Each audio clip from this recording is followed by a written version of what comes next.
بسم اللہ الرحمن الرحیم۔ ہارون رشید ایک بہت بڑا بادشاہ گزرا جس کی حکومت پوری دنیا پر تھی۔ اس کے زمانے میں بہلول نام سے ایک بزرگ تھے۔ وہ اللہ کے بہت بڑے ولی تھے، اس لیے ہارون رشید ان کا بہت احترام کیا کرتے تھے۔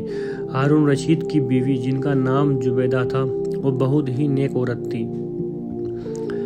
زبیدہ نے اپنے محل میں ایسی 1000 نوکرانیاں رکھی ہوئی تھی جو قرآن کی حافظہ تھی اور قرآن کی تلاوت کے لیے ان سب کی ڈیوٹی الگ الگ شفٹوں میں لگی ہوئی تھی، جس کا نتیجہ یہ ہوتا تھا کہ محل میں 24 گھنٹے قرآن کی تلاوت ہوتی رہتی تھی اور اس کا محل قرآن کا گلشن لگتا تھا۔ ایک دن کی بات ہے کہ ہارون رشید اپنی بیوی زبیدہ کے ساتھ دریا کے کنارے ٹہل رہے تھے کہ ایک جگہ بزرگ دانا بہلول کو بیٹھے ہوئے دیکھا۔ دیکھتے ہی اس نے سلام کیا تو دانا بہلول نے جواب دیا۔ بہلول اس وقت مٹی کا گھروندہ بنا رہے تھے۔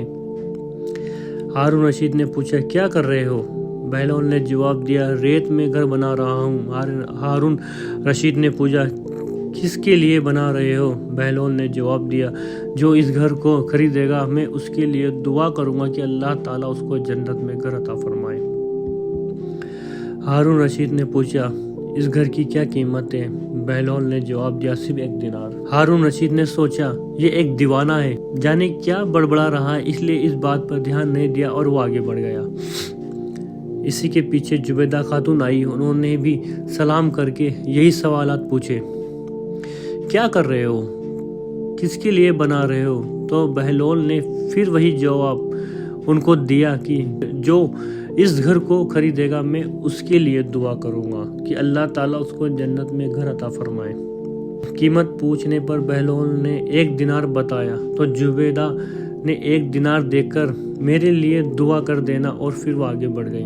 رات کو جب ہارون رشید سویا تو اس نے خواب میں جنت کے حسین منظر دیکھے۔ خوبصورت جھرنے، ہرے بھرے باغ اور اونچے اونچے خوشنما محل بھی تھے، اور ان محلوں میں ایک محل ایسا بھی تھا جس پر زبیدہ کا نام لکھا ہوا تھا۔ ہارون رشید نے سوچا کہ میں دیکھوں تو صحیح میری بیوی کا گھر کیسا ہے، لیکن اس سے پہلے کہ محل میں داخل ہوتا محل کے ایک چوکیدار نے اسے روک لیا۔ ہارون رشید نے کہا، اس محل پر میری بیوی کا نام لکھا ہے، یہ میری بیوی کا، اس لیے مجھے اندر جانا ہے۔ چوکیدار نے کہا، نہیں، یہاں کا قانون الگ ہے، یہاں جس کا نام ہوتا ہے اسی کو اندر جانے کی اجازت ہوتی ہے، اس کے علاوہ کسی اور کو نہیں۔ جب چوکیدار نے ہارون رشید کو پیچھے دھکا دیا تو ہارون رشید کی نیند کھل گئی۔ جاگنے پر اسے یقین ہو گیا کہ بہلول کی دعا زبیدہ کے حق میں قبول ہو گئی، اور خود پر افسوس کرنے لگا کہ میں بھی اپنے لیے گھر خرید لیتا تو کتنا اچھا ہوتا۔ وہ ساری رات اسی افسوس میں کروٹ بدلتا رہا۔ صبح آنکھ کھلی تو اس نے سوچا کہ آج ضرور میں دریا کے کنارے جاؤں گا اور بہلول سے دعا کروا کے اپنے لیے جنت میں ایک مکان ضرور خریدوں گا۔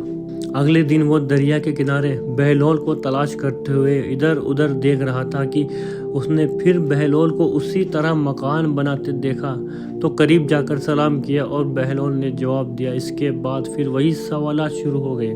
ہارون رشید نے پوچھا، کیا کر رہے ہو؟ بہلول نے جواب دیا، ریت میں گھر بنا رہا ہوں۔ ہارون رشید نے پوچھا، کس لیے بنا رہے ہو؟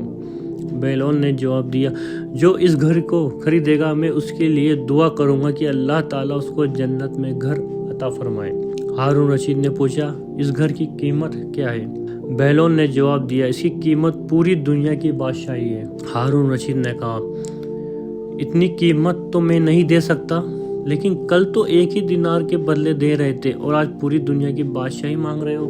بہلول نے کہا، بادشاہ سلامت، کل بن دیکھے معاملہ تھا اور آج دیکھا ہوا معاملہ ہے۔